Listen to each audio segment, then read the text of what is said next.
हाय, आपके साथ मैं हूँ Surabhi Sharma. India TV YouTube channel subscribe करिए, बेल आइकन दबाएं।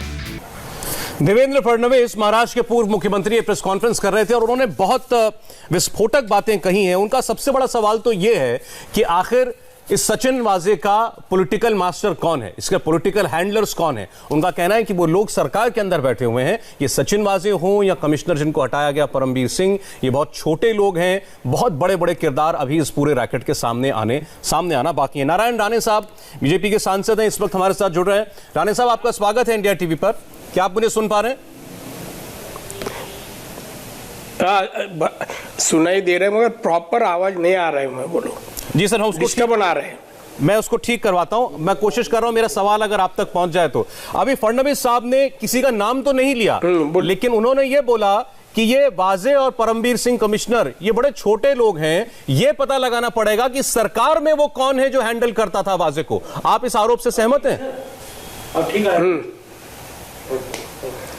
देखिए, देवेंद्र फडणवीस इन्होंने जो अभी पत्रकार परिषद ली, मैंने भी सुना है और मैं उनसे मत से सहमत हूँ।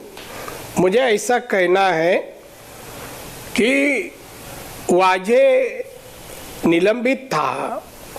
शिवसेना की सत्ता आने के बाद महाराष्ट्र के मुख्यमंत्री उद्धव जी ठाकरे, इन्होंने इनके कहने पर उनको डिपार्टमेंट में वापस लिया गया। कोरोना का बहाना उन्होंने कहा कि कोरोना के दिन ऑफिसर शॉर्टेज है, इसलिए हम उनको ले रहे। खाली वाजे लेने से पुलिस ऑफिसर की रिक्वायरमेंट ही पूरी हो गई इनकी। बाद में उनको क्राइम ब्रांच दिया गया, ऐसा आदमी को उनका पूर्व इतिहास देखते हुए भी उनको क्राइम ब्रांच दिया गया। और क्राइम ब्रांच में उनके पास जहां जहां कंट्रोवर्सी मर्डर होते थे या आत्महत्या होती थी, ऐसे केस में उनके पास वो सब काम उनको दे दिया गया।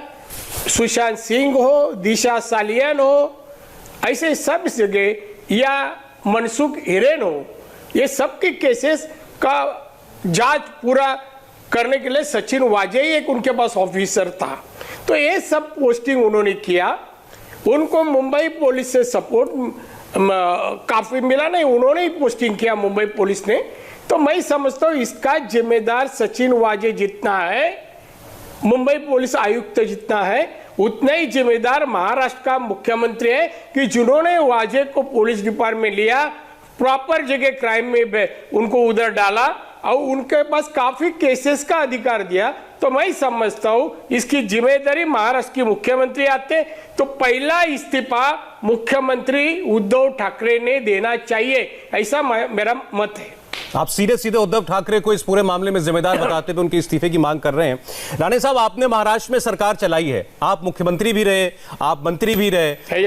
आप ये बताइए कि अगर कोई ऐसा फैसला होता है कि एक व्यक्ति को कहीं से कहीं वो उसको दफन हो गया था, वो कहीं खो गया था, उसको ढूंढ करके लाए, इतनी इंपॉर्टेंट पोस्टिंग उसको दे दिया, और जैसा आपने बोला कि सारे इंपॉर्टेंट केस उसको दे दिए, उसके ऊपर किस स्तर पर हाथ होगा किसी व्यक्ति का कि वो ये सब कर पा रहा था, किस लेवल पर? देखिए, लेवल को हद नहीं है, लेवल की हद नहीं है। इतना फायदा इन्होंने उठाया है। कई इंसान को, कई व्यक्ति जो मारे गए, उनका कोई गलती नहीं है। अब मनसुख हिरे का क्या गलती है? उनका गाड़ी लिया, पैसा नहीं दिया गया। पहली बात तो उनको डिपार्टमेंट लेने की क्या आवश्यकता है? क्या आवश्यकता है? ऐसे कितने निलंबित ऑफिसर है, उनको क्यों नहीं लिया जाता है? तो उसे ये सचिन वाजे के पीछे जो शक्ति है, मैं समझता हूं आज के तारीख में महाराष्ट्र का मुख्यमंत्री उनकी शक्ति है। इनके वजह से ही सब वो काम करते गया है। और जिधर भी हत्या करने का, बलात्कार करने का और बोलने का आत्महत्या है, यही उन्होंने पूरे मुंबई में कानूनी व्यवस्था का मजाक उड़ाया था। आप बहुत गंभीर आरोप लगा रहे हैं राणे साहब। अभी देवेंद्र फडणवीस ने एक शब्द और कहा, उन्होंने कहा कि ये सीआईयू का, क्राइम इंटेलिजेंस यूनिट का प्रमुख नहीं था सचिन वाजे, ये तो वहां एक वसूली अधिकारी के तौर पर बैठाया गया था। तो क्या ये आरोप है कि ये अपने मास्टर्स के कहने पर कोई एक्सटॉर्शन रैकेट चलाता था? पार्टी के लोग हैं, तो हर बार तुम देवेंद्र जी का रेफरेंस लेंगे तो देवेंद्र जी के कोई स्टेटमेंट के आगे मैं स्टेटमेंट नहीं करूंगा। आप ध्यान दीजिए, आप कंट्रोवर्सी कर रहे हैं। मैं कंट्रोवर्सी के लिए आपका रिक्वेस्ट माना नहीं है। जो फैक्ट है, सचिन वाजे हमारे महाराष्ट्र पुलिस के लिए एक कलंक था, बदनाम कर रहे थे, इसलिए उनके आगे उसकी असलियत जो मुझे मालूम है मैं आज नहीं जानता हूं इन सभी लोग पुलिस को। मैं काफी सालों से मंत्री हूं और मैं मुख्यमंत्री रह चुका हूं, मैं सब जानता हूं इन लोग का सब काले धंधे। तो मैं वही तो आपसे इसलिए मैं बोला ऐसे आदमी को तो लेना ही नहीं है डिपार्टमेंट में। नहीं तो ये क्या आपकी नजर में कोई एक्सटॉर्शन का रैकेट चल रहा था? ये लोग करना क्या चाहते थे? आखिर मुकेश अंबानी के घर के बाहर विस्फोटक रख करके क्या मंशा हो सकती थी? किसकी? सचिन वाजे पर जो आरोप है वाजे की आप बोल रहे हैं? जी हाँ, जी हाँ, जी हाँ। हाँ बोलिए ना, हाँ बोलिए ना। मैं पूछ रहा हूं कि आपको क्या लगता है कि क्या मंशा हो सकती थी कि ये इतने बड़े उद्योगपति के घर के बाहर विस्फोटक रखेंगे? वसूल करने का, उनको धमकाने के, अंबानी को धमका कर उनसे खंडनी लेने का ही इरादा था और वो इरादे में बेचारा मनसुख हिरेन मर गया। तो आपको लगता है ये अंबानी जैसी हस्ती से एक्सटॉर्शन करना चाहते थे? सॉरी, ये आपको लगता है ये मुकेश अंबानी जैसे व्यक्ति से एक्सटॉर्शन करना चाहते थे, वसूली करना चाहते थे?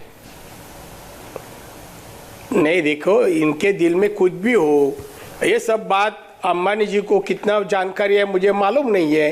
वो हम तो अंदाजा लेके बात नहीं कर सकते हैं। इनका प्रयास तो था ना, अभी तो इंक्वायरी में तो आ जाएगा ना इनका इंटेंशन क्या था, वह गाड़ी रखने का, गाड़ी में स्फोटक रखने का।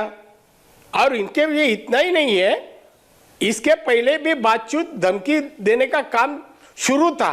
जब वो माने नहीं होगे करके ये स्फोटक वहां लाके रखे, उधर लाके रखे और उन्होंने उनको धमकाने की कोशिश की मगर असफल रहे।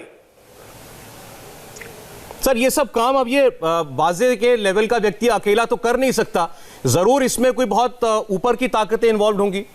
अरे मैं क्या कर रहा हूं कि अकेला है, उनके साथ काफी लोग हैं। उनको मैं कहा, उनको सपोर्ट किसका था, तो उनके लिए कौन कौन मदद कर सकते हैं। अभी तो बाहर आएगा भाई साहब कि वो जिस तरह से इंक्वायरी चली है तो उनके साथ जो भी है वो बाहर आएंगे, चुप के नहीं रह जाएंगे।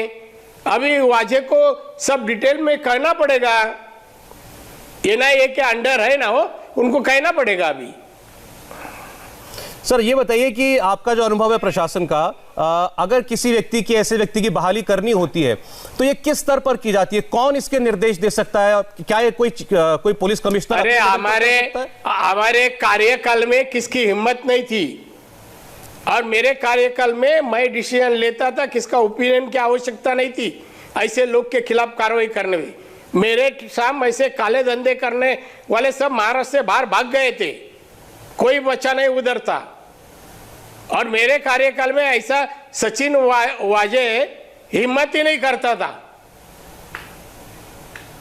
अब आज महाराष्ट्र की सरकार ने मुंबई पुलिस कमिश्नर को हटा दिया। में फर्क है जी, आज उन्होंने मुंबई पुलिस कमिश्नर का ट्रांसफर कर दिया तो उनके ऊपर क्या इसको आप तो मानते हैं कि बहुत कार्रवाई हो गई? तो मुंबई पुलिस को जो हटा दिया है तो अभी महाराष्ट्र के मुख्यमंत्री भी हटना चाहिए, उनके इतना जिम्मेदार वो भी है। मराठी में वो लिखते हैं उसकी उछल बांगड़ी किया, तो अभी उद्धव ठाकरे की भी उछल बांगड़ी होनी चाहिए। उद्धव ठाकरे तो ये कह देंगे कि ये तो गृह मंत्रालय का मामला था, गृह मंत्री तो एनसीपी के। गृह मंत्री का मामला मुख्यमंत्री ही सब हैंडल करते थे ना। मुख्यमंत्री ने उनको लेने के टाइम पूछा, होम मिनिस्टर को पोस्टिंग करने टाइम पूछा, उनको बचाने के टाइम सबका ओपिनियन लिया कि उनको अरेस्ट नहीं करने के लिए रोक रहा था। कौन रोक रहा था? मुख्यमंत्री। तो आप ये भी मानते हैं जिम्मेदार मुख्यमंत्री है। आपको ये लगता है कि अब भी जो दो मामलों की जांच एटीएस कर रही है या मुंबई पुलिस कर रही है वो आजाद नहीं है, फ्री नहीं है वो अपना काम करने के लिए? देखिए वो अभी महाराष्ट्र सरकार में जो है ना 3 पार्टी, उनके नेता जन है ना, उनको पूछिए उनकी वो सक्षम है कि नहीं। वो सक्षम होते तो ये हादसा नहीं होता। इसमें आप केवल शिवसेना को जिम्मेदार मानते हैं या उनके साथ जो 2 लोग और सरकार में बैठे हैं उनको भी? नहीं, मैं तो अभी एक एक जन का नाम लिया है ना। जो मुझे जानकारी है कि इसको बचाने में वाजी को कौन लगा था, तो उनका ही नाम लेऊंगा ना मैं। मेरे को बाकी लोग के ना क्या बोले, क्या सहयोग दिया, जिसकी जानकारी नहीं है ना, तो मैं क्यों नाम लूं? आप इतना डिटेल में क्यों? मेरे को जो जानकारी में आप तक पहुंचाया, आप लोगों तक पहुंचाने का काम करो। Thank you very much. Thank you Narayan Rane साहब। नारायण राणे जी पूर्व मुख्यमंत्री हैं, सांसद हैं फिलहाल, और वो सीधे कह रहे हैं कि इस सब के पीछे मुख्यमंत्री महाराष्ट्र उनका हाथ है, ये इनका आरोप है, और वो इस्तीफे की मांग कर रहे हैं सीधे सीधे उद्धव ठाकरे की। लेकिन उनका कहना यही है कि इस बात की जांच हो कि सचिन वाजे जैसे एक टेंटेड व्यक्ति को, एक दागी अधिकारी को, अफसर को बहाल क्यों किया गया, वो भी इतने बरसों के बाद। उनका साफ साफ कहना है कि ये एक एक्सटॉर्शन रैकेट चलाने का मामला है। और देवेंद्र फडणवीस ने भी जो प्रेस कॉन्फ्रेंस की उसमें भी उन्होंने ये कहा कि ऐसा लगता है कि ये CIU के प्रमुख के तौर पर नहीं, इनकी नियुक्ति जो है सचिन वाजे की, वो एक वसूली अधिकारी के तौर पर की गई थी। हाय, आई एम सुरभि शर्मा। खबरों से अपडेट रहने के लिए India TV YouTube channel subscribe करिए, साथ में बेल आइकन जरूर दबाएं। जुड़े रहें इंडिया टीवी के साथ।